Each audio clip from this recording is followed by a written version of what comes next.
À mon commandement, feu! Soldats, on dégrade un innocent!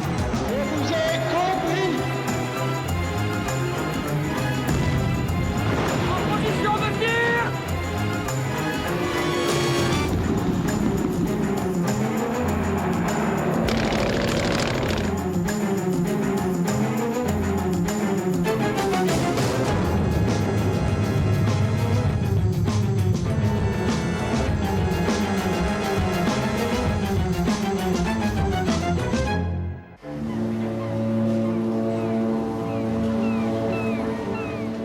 Après la défaite contre l'Allemagne en 1870, la France cherche à retrouver son rang de grande puissance. L'armée a besoin de reconquérir sa fierté perdue. La Troisième République va l'engager dans une reprise vigoureuse de l'expansion coloniale et lui donner pour mission d'apporter à des populations jugées inférieures les bienfaits de la civilisation.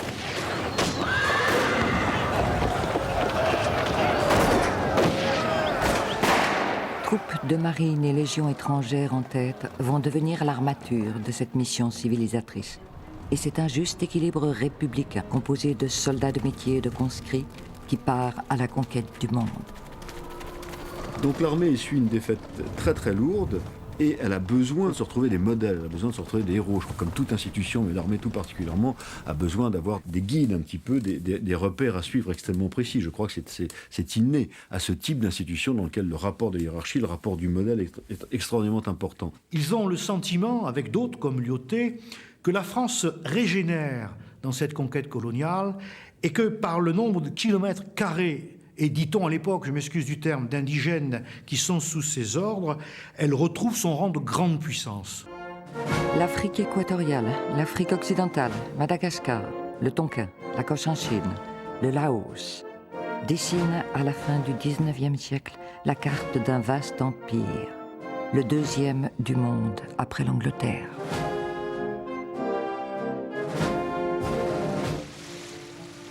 Cette conquête, où l'on meurt plus d'épidémies que de blessures au combat, devient l'œuvre de quelques officiers.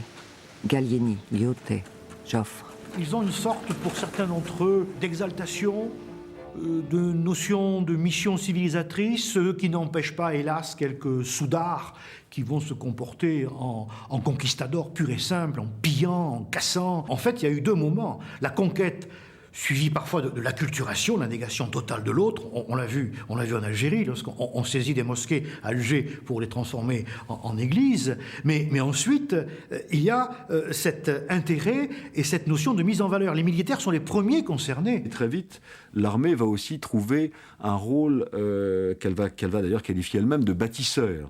Et là, évidemment, ce qui emblématise le soldat bâtisseur, c'est le légionnaire. Cette célèbre formule, quand il pose son fusil, il attrape sa pelle.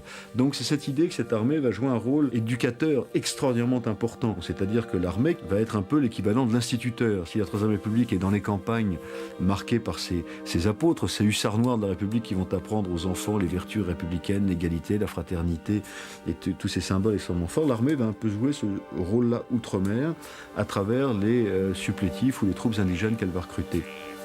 Il ne faut pas oublier que dans cette Troisième République, où on attend des élites qu'elles jouent un rôle social, éducateur et formateur extrêmement important, l'armée va jouer ce rôle essentiel. Et c'est vrai qu'on voit bien d'ailleurs combien l'armée française, alors qu'elle a été défaite à peine 20 ans plus tôt, va tout d'un coup devenir un des éléments essentiels, un des éléments moteurs de la modernisation de la nation à travers la République. Dès le début de la conquête, les populations indigènes apparaissent comme une source d'effectifs indispensable. L'armée va s'enrichir de régiments qui deviendront des légendes. Spahi, Tabor, Goumier, tirailleurs sénégalais. La levée de troupes locales a suscité un débat au sein même d'une grande question qui était tout simplement, faut-il créer une armée coloniale ? C'est le plus long débat de la République avec la peine de mort et l'impôt sur le revenu. Il a fallu 19 ans de débat, entre 1881 et 1900, pour que l'on voit apparaître, après 102 projets et propositions de loi, 102, on voit apparaître des troupes coloniales comportant entre autres des régiments indigènes.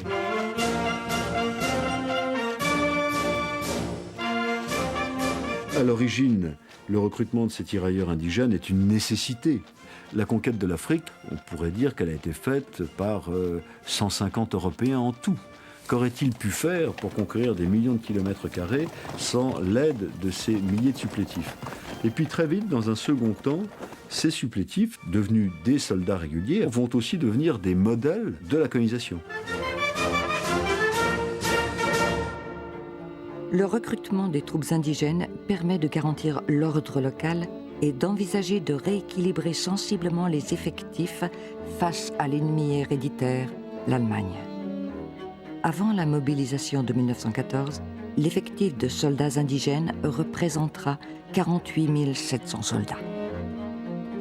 Mangin écrit un livre essentiel qui s'appelle « La force noire », dans lequel il développe l'idée prégnante dans tous les esprits à l'époque, c'est que la France, pour laquelle la guerre avec l'Allemagne va être inévitable, souffre d'un déficit démographique absolument énorme. Et selon Mangin, l'Afrique noire, mais pas seulement elle, le Maghreb, l'Indochine, représentent des viviers de soldats fidèles, loyaux, guerriers, qui pourront aider à compenser ce déficit démographique.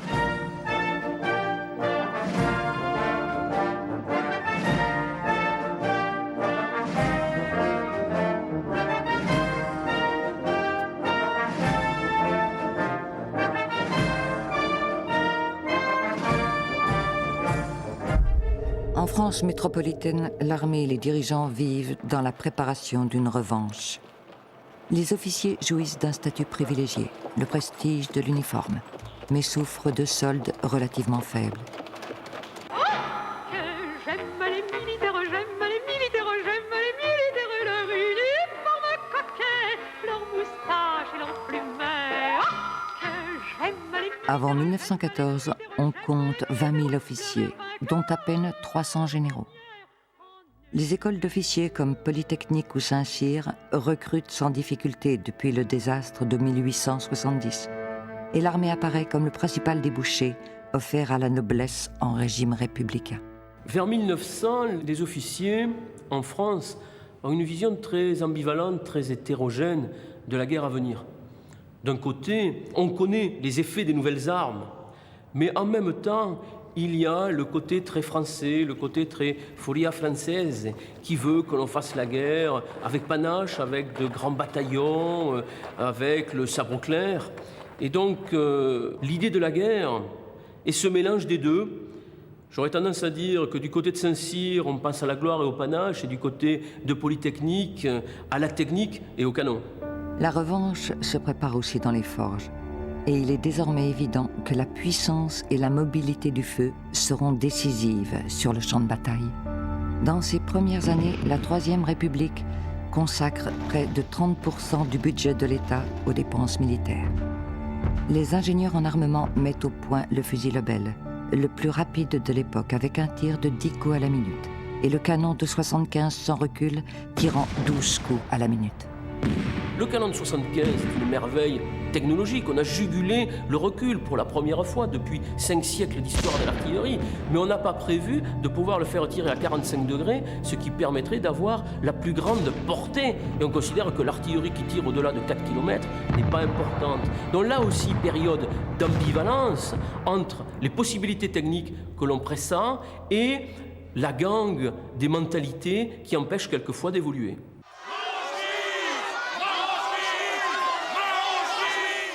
C'est d'ailleurs une affaire d'espionnage d'armement qui va ébranler l'armée et la République.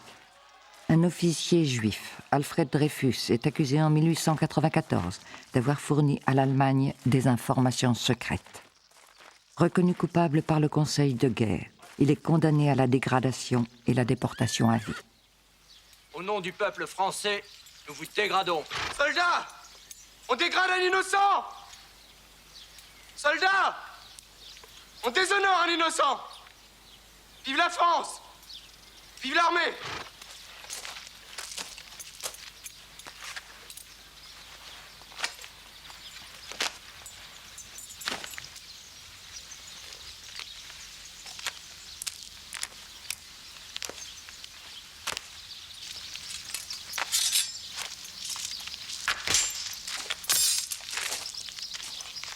Ce que l'on peut établir, c'est qu'il y avait effectivement des officiers d'état-major, le chef d'état-major, le ministre de la Guerre, qui avait dans les mains un dossier de pièces fabriquées permettant d'accabler donc cet innocent. Il savait qu'il fabriquait un coupable à partir d'un officier innocent. On a effectivement une minorité active d'officiers antisémites. Et pour eux, Dreyfus est coupable parce que juif, parce qu'il n'est pas possible, dans une institution comme l'armée, d'accepter des officiers qui ne viennent pas du moule. La France du scandale de Panama a plus que jamais besoin d'une armée saine, racialement pure. Les officiers juifs sont des traîtres en puissance, parce que ce seront toujours des étrangers. Quel que soit le courage personnel du capitaine Crémieux-Foat, je continuerai de publier cette vérité dans mon journal. Il arrive en fait dans l'institution militaire au plus haut niveau, c'est-à-dire à l'état-major, par le mérite, par la réussite au concours, aux grandes écoles, et non pas par la cooptation, comme c'était le cas, ou par la réussite, le courage physique lors de campagnes coloniales. Ce n'est pas un sabreur en fait. Eh bien, lorsqu'il a fallu trouver un coupable, ça sera le capitaine Dreyfus, car le capitaine Dreyfus était le plus emblématique de cette voie moderniste, et en cassant cette voie moderniste, on donnait un coup d'arrêt à la démocratisation de l'armée, à la modernisation de l'armée. Et là, malheureusement pour la France et pour le XXe siècle, eh bien, cette entreprise de coup d'arrêt à la modernisation, à la démocratisation, a réussi. La condamnation du capitaine Dreyfus décourage les polytechniciens d'investir en fait la voie militaire, et l'armée se retrouve d'une certaine manière à nouveau dans un monde fermé. Et je pense que cette occasion manquée de la modernisation et de la démocratisation explique aussi les erreurs dramatiques de l'été 1914 et de l'été 1940.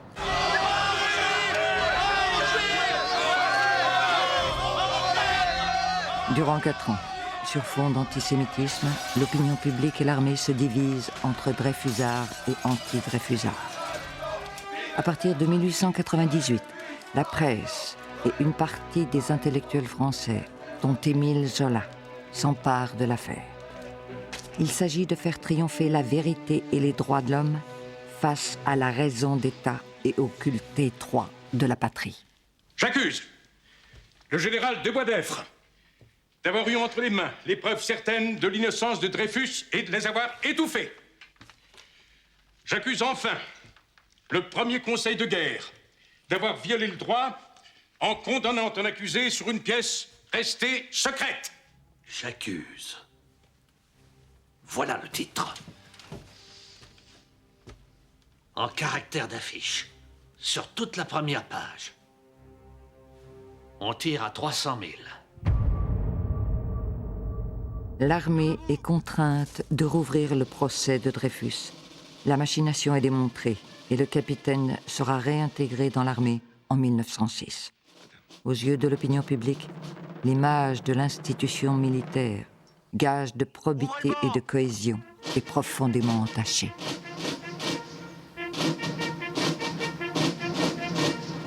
L'onde de choc de l'affaire Dreyfus dans l'institution militaire est très profonde, mais elle est très silencieuse. L'affaire Dreyfus a amené un affaiblissement du pouvoir militaire, une intervention du pouvoir civil sur cette institution, donc des enquêtes de journalistes, de magistrats, et de ce point de vue-là, c'est perçu comme un affaiblissement du pouvoir militaire. La Troisième République se donne aussi pour ambition de former des citoyens soldats. Après avoir édifié les mairies, les palais de justice, les écoles communales et les lycées, elle donne au paysage urbain un édifice standardisé devant imposer le respect à celui qui y pénètre. La caserne. Les communes rivalisent pour obtenir le privilège d'accueillir un casernement dont les répercussions économiques et sociales sont importantes. La Troisième République va construire les villes avec la gare, l'école, le palais de justice, la caserne, la mairie. Tout ça, ce sont des éléments d'un passage à la modernité absolument énorme et qui vont, je crois, constituer un sentiment d'identité nationale très puissant. Il faut voir que la Troisième République, on ne peut pas la comprendre sans l'armée du peuple, sans les conscrits et sans cette idée de nation.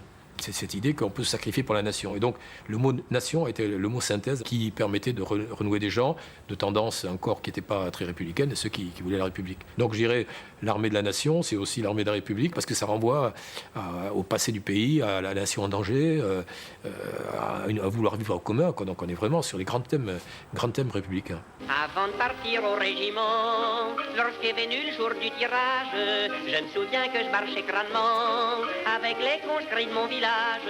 Au moment de prendre mon numéro, Être apte pour l'armée est un honneur et donne souvent lieu à des fêtes qui clôturent dans la joie la prime jeunesse et préparent au passage à la vie d'homme.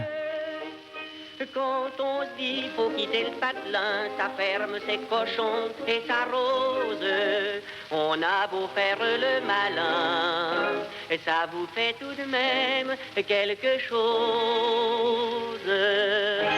Pour l'appeler venant de son village où le sol des maisons est encore en terre battue, la caserne est un édifice moderne et salubre. Les chambres sont aérées et lumineuses, il y a des douches avec de l'eau chaude, les cours sont goudronnés. Le service militaire devient un facteur de cohésion nationale.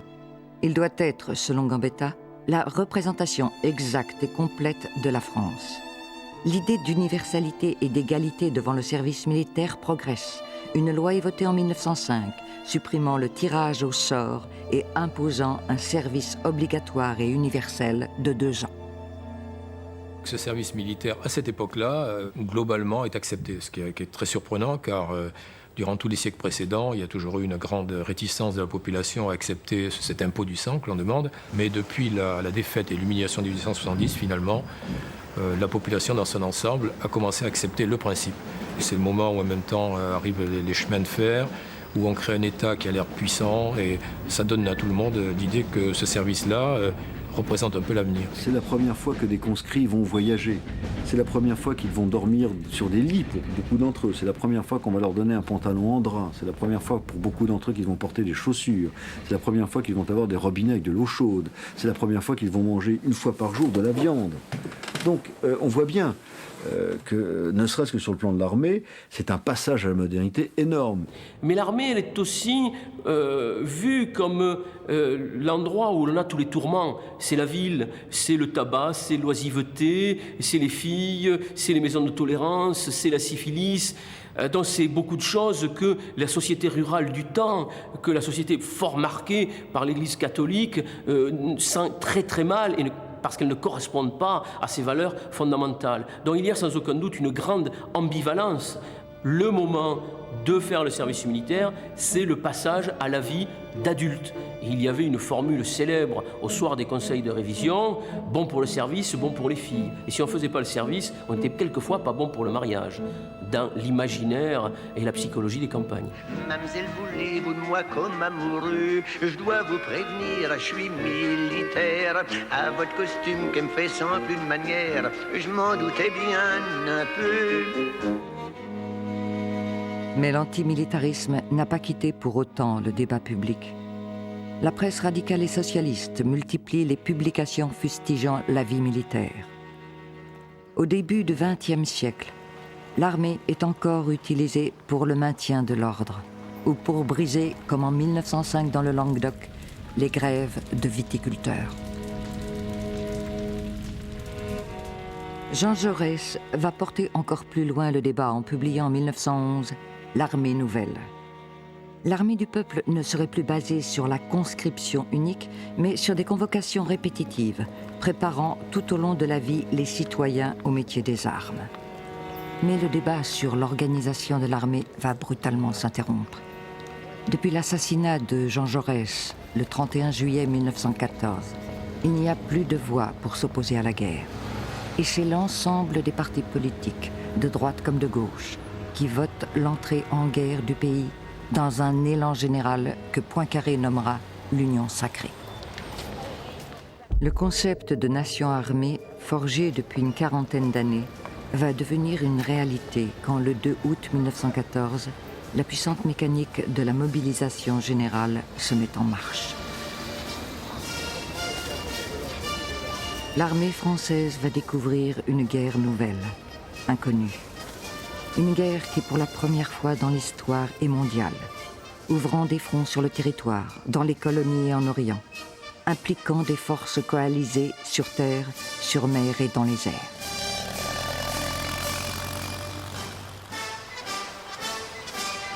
Dans tous les pays européens, on opère des mobilisations générales énormes. Mais parmi ces mobilisations générales énormes, la plus énorme est la mobilisation générale en France. En quelques jours, on appelle sous les drapeaux près de 4 millions d'hommes. Cette énorme mobilisation avait un sens national. La nation tout entière participait à la guerre. Les mobilisés partaient avec résolution, mais partaient avec résolution en sachant qu'ils seraient revenus, pour les plus optimistes, victorieux, et pour les vendanges, et pour les autres, à la rigueur pour Noël, mais pas plus. Cette armée qui part pour une guerre courte présente un double visage. Modernité de l'armement, utilisation de l'aviation naissante à des fins d'observation, mais elle manque d'artillerie lourde, ne possède aucun fusil mitrailleur et ne dispose que de 50 postes radio. Les communications se font encore par pigeons voyageurs. 300 000 volatiles sont réquisitionnés. Les cavaliers ne sont équipés que de lances et de sabres, et les fantassins qui chargent encore à la baïonnette sont habillés de pantalons rouges.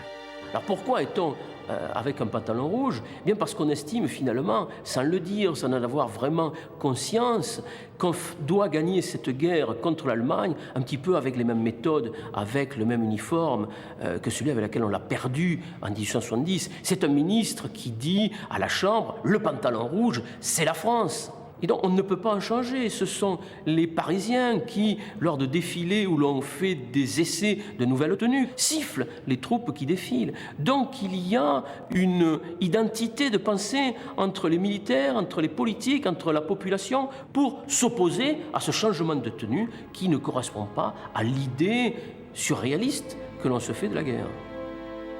En 1914, toutes les forces de l'armée sont orientées vers l'offensive. Il faut vaincre par le choc.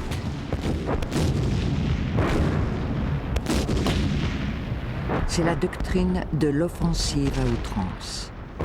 Il s'agit de mener une guerre éclair, faite de perchés, de mouvements, d'encerclements. Et cette guerre ne saurait excéder quelques semaines.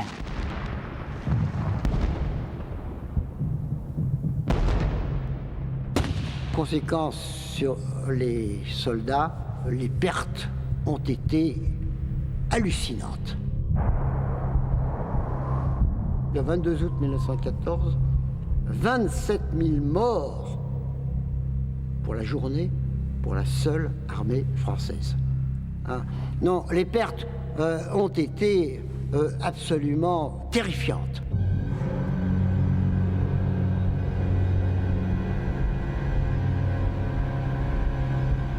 À la fin de l'année 1914, l'armée française a perdu plus de 300 000 hommes. 300 000 hommes tués. C'est cela, le début de la guerre de 14, des pertes comme on n'avait jamais pu imaginer qu'elles se produiraient.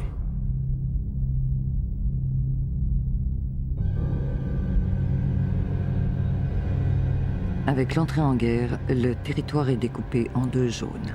La zone de l'intérieur, sous l'autorité du ministre de la Guerre, et la zone des armées, dans laquelle le généralissime a tous les pouvoirs. Les militaires, Joffre à leur tête, imposent leur stratégie, dirigent la guerre et prennent l'ascendant sur le pouvoir civil, réfugié à Bordeaux. Très rapidement, le président de la République, Poincaré, s'est permis de dire « Je ne sais même pas quand je pose une question au grand quartier général, si à l'autre bout du fil, ce n'est pas un adjudant qui me répond ». On parle d'ailleurs de la dictature de Joffre ou de la dictature de Chantilly, c'est-à-dire celle du grand quartier général. Pour comprendre ça, il faut bien avoir en tête que Joffre apparaît comme celui qui a sauvé le pays au moment de la bataille de la Marne. Et donc à partir de là, s'il a sauvé le pays, on lui doit énormément et c'est bien à lui qu'il faut confier les rênes du pouvoir. Il ne faut pas oublier que nous sortions depuis peu d'années de l'affaire Dreyfus. Et que pour beaucoup d'officiers, c'était une sorte de revanche de conduire la nation en armes qu'ils retrouvaient leur place. Un des grands combats d'un certain nombre de parlementaires pour essayer de reprendre du pouvoir, ça va être essayer d'imposer le contrôle parlementaire aux armées, et notamment dans la zone des armées. La zone des armées était évidemment la chasse gardée des militaires, comme ça l'indique, et évidemment, ils n'avaient aucune envie de voir une intrusion du pouvoir civil dans leurs prérogatives. Donc le contrôle parlementaire va être un des gros combats des années 1916-1917, mené par tout un ensemble de parlementaires, d'hommes politiques, pour essayer d'imposer aux militaires d'accepter le contrôle du pouvoir civil. Il faudra attendre un vote du Parlement en 1916 pour que le gouvernement reprenne aux militaires la conduite de la guerre. Malgré cela, la doctrine de l'offensive à outrance continue de s'imposer, engloutissant des milliers d'hommes et ne produisant aucune avancée tactique. Alors pourquoi cette doctrine n'a pas fonctionné? Eh bien, tout simplement parce que jamais dans l'histoire de pareils effectifs n'avaient été dressés d'un côté et de l'autre. Des effectifs munis de pièces d'artillerie à tir rapide. En fait, contrairement à ce que l'on avait pu croire, cette guerre n'était pas une guerre comme une autre. Ce n'était pas une guerre qui se résoudrait dans une seule grande bataille et que ce serait obligatoirement, compte tenu des masses mises en jeu, une guerre longue. Mais il a fallu près de 3 ans pour le comprendre. Non seulement que ce serait une guerre longue à cause des effectifs, mais que on ne pourrait pas, comment dirais-je, utiliser uniquement les matériels existants, qu'il faudrait imaginer d'autres matériels pour gagner cette guerre. Que, en définitive, cette guerre n'avait rien à voir avec celle que l'on avait imaginée. La guerre de mouvement se transforme en guerre de siège. Les combattants sont obligés de s'enterrer, imposant à l'état-major ce qu'ils se refusent à concevoir. Une guerre de tranchées, une guerre de cauchemar. À partir du moment où les offensives échouent, les armées ne peuvent pas faire grand-chose d'autre que de s'enterrer, en quelque sorte, face à face. Et tout naturellement, d'abord, on creuse des trous individuels, puis ces trous individuels sont réunis ensemble, et cela allait constituer le début du système des tranchées. On peut parler du peuple des tranchées. C'est une vraie société troglodyte qui se met en place dans des conditions particulièrement difficiles, hein, parce que dès le moment où il y a de la pluie, ça devient des cloaques, les gens sont dans la boue en permanence, donc ils sont terreux. C'est un monde de vie pénible. Quand on lit des récits de soldats, on en a beaucoup. Bon, aujourd'hui gèle, ou aujourd'hui le temps est comme ça, donc ils commencent par dire le temps, parce que c'est ceux qui vont vivre dans la journée et la nuit. Du côté français, on n'admettait pas la guerre de tranchées. On considérait que la seule stratégie qu'on devait avoir, c'est de rompre le front adverse pour reprendre la guerre de mouvement, arriver en terrain libre pour la guerre de mouvement. Seulement, on n'est jamais arrivé en terrain libre. Et ça va durer. Et ils ne savent pas quand ça va se terminer. Il faut savoir que les premières permissions, c'est au mois de juillet 1915. C'est-à-dire les gens qui sont partis en 14, ils ne reverront pas leur famille pendant 1 an. Dans la promiscuité des tranchées, les soldats découvrent ce qu'est la France. On y parle différents dialectes, on y entend des accents de toutes sortes, et on se confronte à des mœurs différentes. L'un des objectifs de ce vaste brassage interrégional voulu par l'état-major est de faire éclater les solidarités locales, les solidarités de naissance, et de faire émerger une solidarité nationale et combattante. Les Français découvrent aussi dans les tranchées de la Marne ou de la Somme l'étendue de leur empire, algériens, africains, indochinois, tunisiens, marocains et malgaches.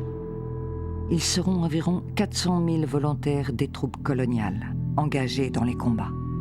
Dans la boue des tranchées va naître la fraternité d'armes. C'est-à-dire qu'on souffre des mêmes dangers, on est atteint des mêmes maux, des mêmes blessures, de toutes les tourments de la Grande Guerre. Et là, les poilus sont très sincèrement touchés de voir ce qu'endurent les tirailleurs qui sont venus finalement de très très loin. Alors évidemment, plus le tirailleur est venu de loin, c'est-à-dire en particulier l'Africain, le Noir, plus le poilu est attendri par un tel dévouement. Fondant comme l'ivoire, je vais vous conter son histoire dans cette chanson. D'abord voici le nom de ce brave garçon. Il s'appelait Boudou Badabou, il jouait de la flûte en acajou. Je n'exagère pas, c'était le plus beau gars de toute la Nouba. Oh, quand son régiment défilait, au son joyeux des flageolets, le tout en boucle, tout admirait, surtout celui de Boudou Badabou.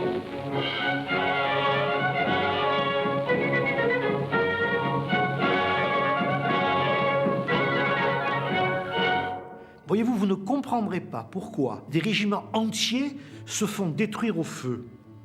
Pour une raison qui est très simple. La société militaire est beaucoup plus juste que la société coloniale. Que ce soit dans un régiment de Spahi, un régiment de tirailleurs sénégalais, quand vous rentrez dans ce régiment, vous êtes considéré, et c'est une nouveauté pour ces gens, comme un homme.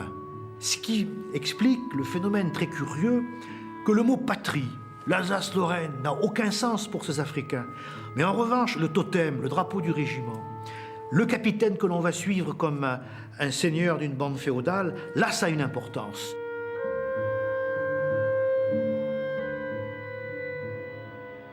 Dès le début de la guerre, l'armée cherche à contrôler les informations venant du front. Les lettres de soldats sont systématiquement filtrées.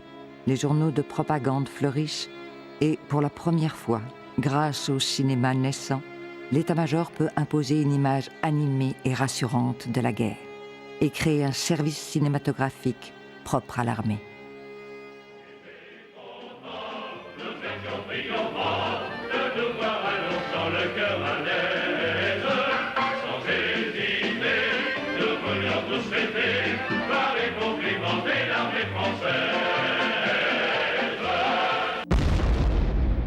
Si l'arrière vit dans l'illusion d'une guerre héroïque, dans les tranchées, les combattants épuisés n'ont pas oublié qu'ils étaient encore des citoyens avec des devoirs, mais aussi des droits.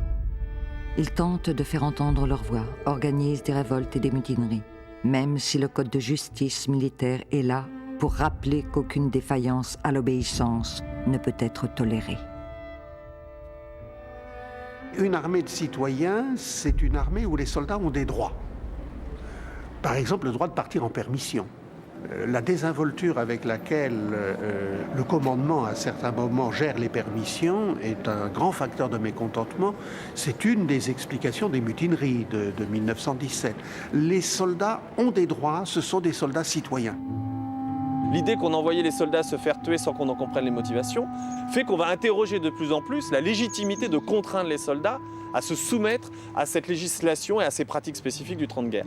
Et là, on peut dire qu'au moment des mutineries en 1917, lorsque les soldats revendiquent massivement un certain nombre de choses, donc plus de permissions, plus de ravitaillement, une meilleure gestion des offensives, une meilleure gestion de la main-d'œuvre, une plus grande attention à leur sort, ils reprennent en quelque sorte leurs droits de citoyens. On pense aujourd'hui qu'il y a eu autour de 80 000 mutins. Donc là, c'est évidemment une énorme révolte, et une révolte qui effectivement se traduit par de la négociation collective.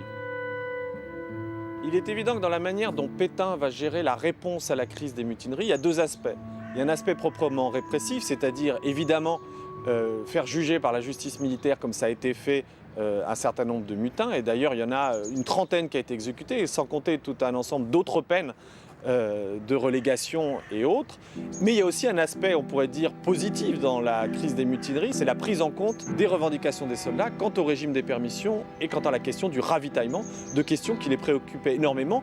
Et Pétain, qui était très sensible à cet aspect et qui était aussi très soucieux de son image, a bien compris qu'il ne pourrait pas gérer la crise des mutineries sans un aspect de prise en considération de ces revendications des soldats qui s'étaient exprimées on ne peut plus clairement pendant les mutineries.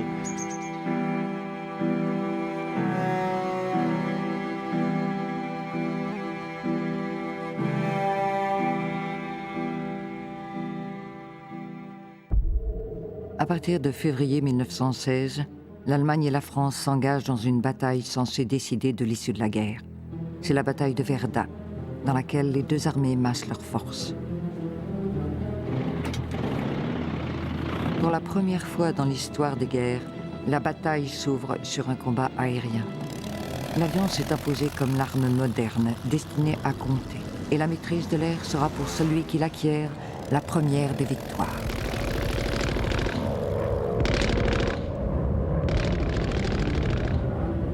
les Allemands disposent de ballons pour repérer les positions françaises et disposent d'avions. Les ballons français sont immédiatement éliminés par les avions d'attaque allemands qui affrontent les Français. L'artillerie française ne peut pas répliquer sur les Allemands puisqu'elle ne voit plus. Elle ne peut pas être guidée. Et c'est à ce moment-là que l'on décide de livrer une bataille aérienne, la première bataille aérienne de l'histoire, pour prendre la maîtrise de l'air aux Allemands.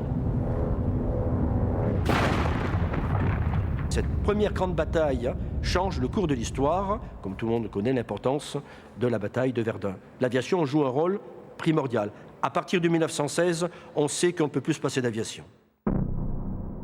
À Verdun, les armées s'enfoncent dans une guerre d'usure qui va durer 11 mois et dont le vainqueur sera la mort. 500 000 Français et Allemands. La guerre est devenue totale. Par son intensité, sa longueur, les masses d'hommes et de matériel, par la disproportion entre les moyens de tuer et les moyens de se protéger, par le lien vital avec l'arrière, Verdun donne au concept de bataille une nouvelle réalité jamais connue dans l'histoire des guerres. Sur un périmètre d'à peine 20 km², on concentre un feu jamais atteint. Du côté français, pas moins d'une pièce d'artillerie de campagne tous les 20 mètres et une pièce d'artillerie lourde tous les 30 mètres. On rentre en guerre avec un canon tirant à 4 km, c'est le canon de 75, c'est celui-ci. Et on va finir la guerre avec des canons tirant à plusieurs kilomètres, l'artillerie lourde sur voie ferrée tirant à 20 km, avec des obus qui ne font plus 75 mm, mais qui vont faire 380 mm.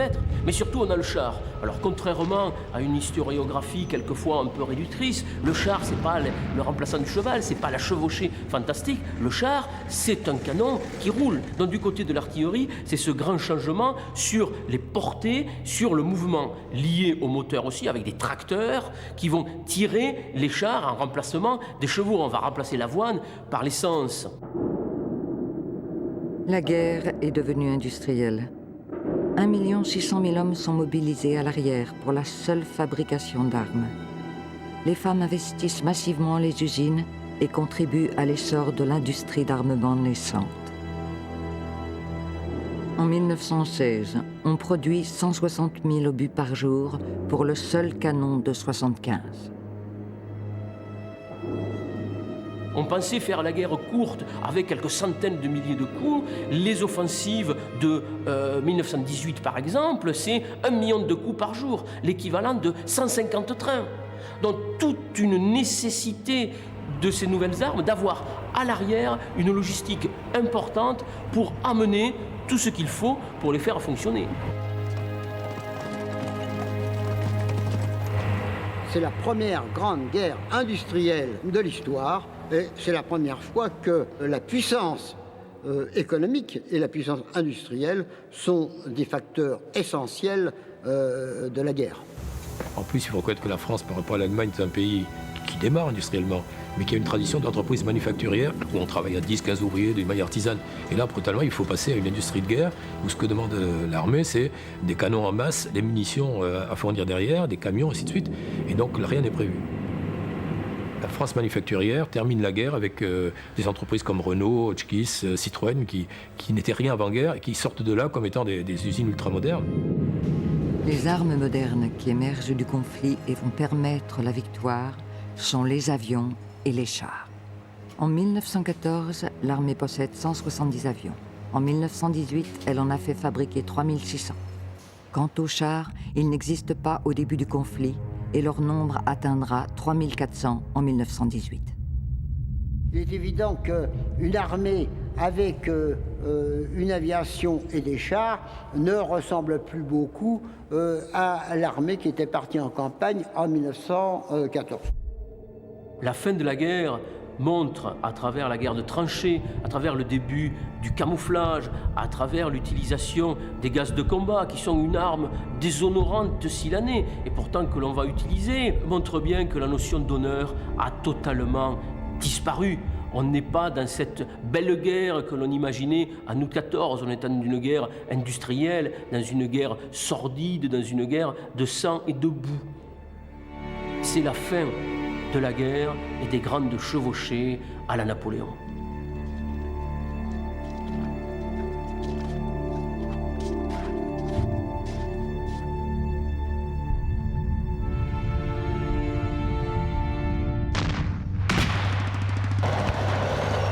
1918, c'est un officier supérieur français, le général Foch, qui dirige la coalition alliée menant à la victoire.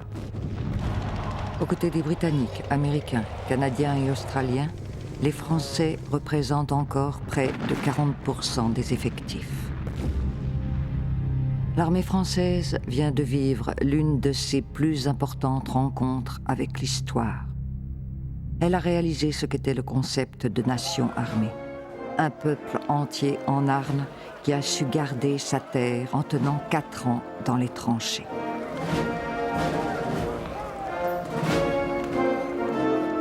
Un quart de ces officiers sont morts au combat. Chez les mobilisés, on compte 18% de pertes. Parallèlement à ce désastre humain, l'armée a connu la plus importante mutation technologique de son histoire. Elle est passée, dans l'épreuve de la guerre, d'une armée du 19e siècle à une armée moderne, dont la puissance de feu est inégalée. Elle jouit dans le monde d'un immense prestige. C'est l'armée de la victoire. L'image de l'armée française est extraordinaire à ce moment-là. Très clairement, l'armée française est considérée comme la première du monde. Et d'ailleurs, tous les pays qui souhaitent développer leur armée, enfin beaucoup de pays du moins, font appel à des officiers français. Si la France est une nation victorieuse, elle est aussi une nation inquiète pour sa sécurité. Elle impose par le traité de Versailles signé en 1919 le démantèlement de l'armée allemande, réduite à 100 000 hommes chargés du maintien de l'ordre. Elle obtient également le droit d'occuper militairement la Rhénanie pour une durée de 15 ans. Ils sont peu nombreux, ceux qui voient dans ce traité les signes d'une humiliation profonde pour l'Allemagne et les germes d'une revanche inévitable. Si la France rayonne dans le monde grâce à son armée, le pays est exsangue. 1 350 000 morts, plus de 4 millions de blessés.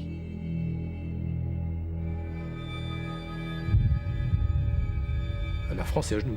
Si vous voulez, tout ce qu'on lui racontait sur la beauté de la République, sur la nation, sur la cohésion nationale, sur le fait qu'il fallait faire des sacrifices pour le pays, à ce prix-là, pour ce résultat-là, non, le pays ne marche plus.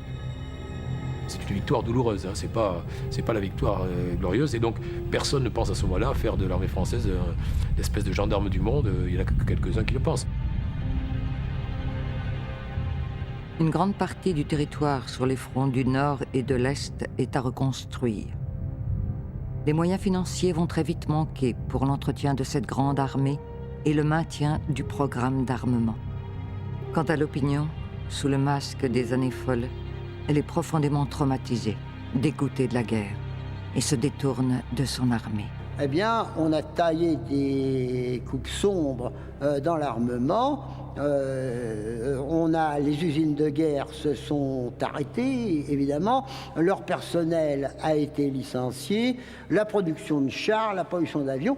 Il y avait tout un programme de construction, au fond, d'une armée moderne, mais qui a été très rapidement oublié. Et en fait, relativement peu de temps après la fin de la guerre, on assiste à un véritable déclin de l'armée française. Cette armée de la victoire apparaît aussi très vite comme l'armée de la boucherie. Hein, de ces morts, de ces blessés, de ces soldats dont on n'a pas retrouvé les corps. Et donc il y a toute une critique, évidemment, qui va se développer chez les anciens combattants, qui sont des millions, en 1918, et qui va donc donner une autre phase de l'armée comme étant évidemment une institution qui est responsable de la somme de souffrances qu'ils ont supportée.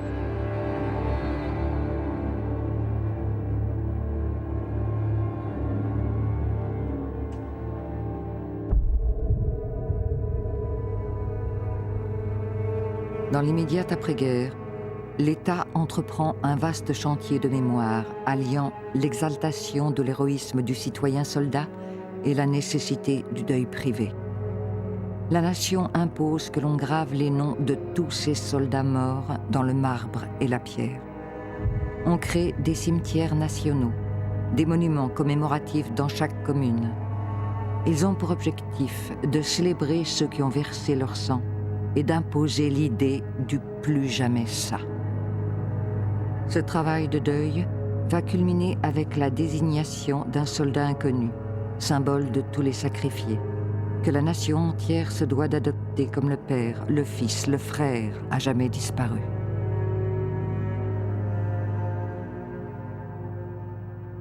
Une des nouveautés de la guerre de 14-18 avec le soldat inconnu, c'est de systématiser cet hommage aux morts sans tenir compte du grade.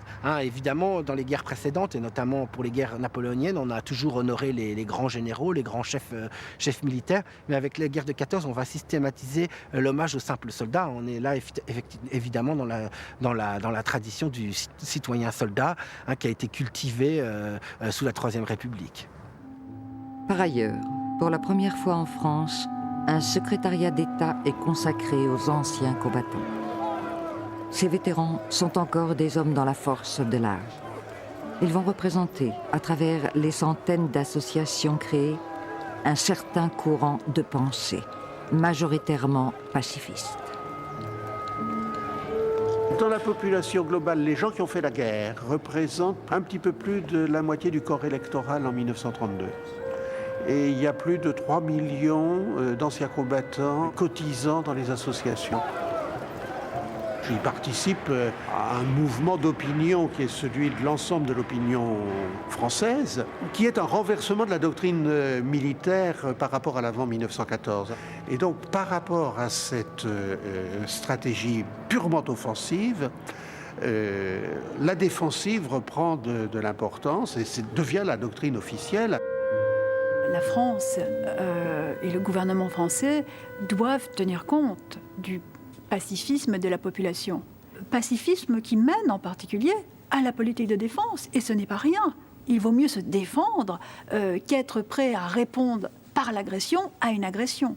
Et d'une certaine façon, le pacifisme mène à la construction de la ligne Maginot. La société civile demande au gouvernement d'empêcher toute guerre. D'une part, par des traités, et c'est toute la politique des années 20, et d'autre part, par la mise en place d'une porte face à l'Allemagne, d'un mur de béton qui va empêcher d'entrer. Et je vous lis une seule phrase d'un discours de Maginot, ministre de la Guerre. « Les organisations défensives des frontières dont nous voulons l'exécution n'ont pas d'autre but que de barrer la route à l'invasion toujours possible. Le béton vaut mieux à cet égard et coûte moins cher que le mur de poitrine. » Tout est dit avec ces quelques phrases-là. Et toute la politique militaire de la France des années 20 et 30 est résumée dans ces deux phrases de Maginot, ministre de la Guerre. Alors, l'île Maginot, c'est un chantier énorme.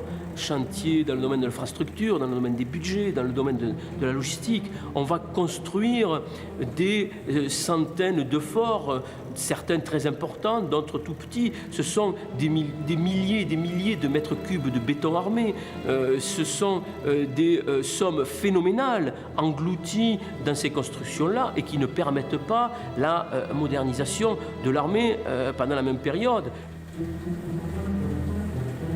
La ligne Maginot a été d'une grande précision dans son étude et ensuite dans son exécution. Parce que bien évidemment, on a fait de gros travaux sur l'artillerie, bien évidemment, on a fait des travaux sur le béton, sur la protection, mais surtout sur la qualité de vie des soldats, puisqu'on voulait qu'on puisse durer longtemps dans cette ligne Maginot.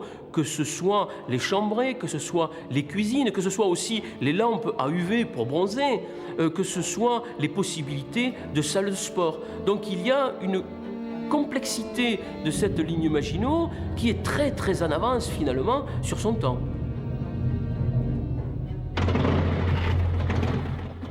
À partir du 1er avril 1933, l'armée française va s'enrichir d'une nouvelle composante. L'armée de l'air s'inscrit désormais dans le paysage militaire de la France. Son premier plan d'armement fixe la construction d'une flotte de 1360 avions divisés en aviation de combat, de chasse et de renseignement. La création de l'armée de l'air a fait l'objet de débats énormes à cette époque, de fortes oppositions, qui peuvent s'expliquer non pas parce qu'on était contre le fait aérien, absolument pas. L'armée de terre et la marine avaient très bien compris son importance, mais essentiellement pour des problèmes budgétaires. Il fallait donc, créant une nouvelle armée, il fallait lui donner un budget en conséquence, et cela se faisait bien entendu au détriment de l'armée de terre et de la marine, ce qui explique certaines oppositions de caste à cette époque. Donc l'armée de l'air, une fois qu'elle est créée, il va falloir qu'elle définisse ses missions, qu'elle s'organise, qu'elle forme son personnel à sa façon, qu'elle ouvre des écoles. Donc c'est une période extrêmement importante. Il faut quand même noter que cette armée de l'air arrive finalement très tard dans le dispositif militaire français, quand on pense par exemple que la Royal Air Force est créée à la fin de la Première Guerre mondiale.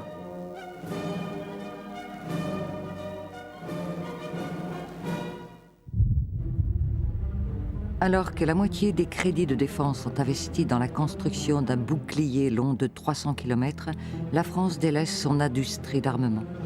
Quelques voix se font entendre pour critiquer la stratégie défensive, comme celle du colonel de Gaulle qui, dans son ouvrage « Vers l'armée de métier », préconise la construction massive de chars et d'avions. Alors que l'Europe voit monter les périls fascistes et nazis, la France s'enfonce dans la crise économique et l'instabilité politique. En 1936, le chef du gouvernement, Léon Blum, tente de redresser la situation en affectant 14 milliards de francs au réarmement du pays. Les militaires s'aperçoivent soudain que le temps leur est compté pour construire l'armée moderne qui leur permettra d'affronter de nouveau l'Allemagne. Celle qui fut un temps l'armée la plus puissante du monde est devenue une armée immobile, qui s'apprête à subir le plus tragique de ses rendez-vous avec l'histoire.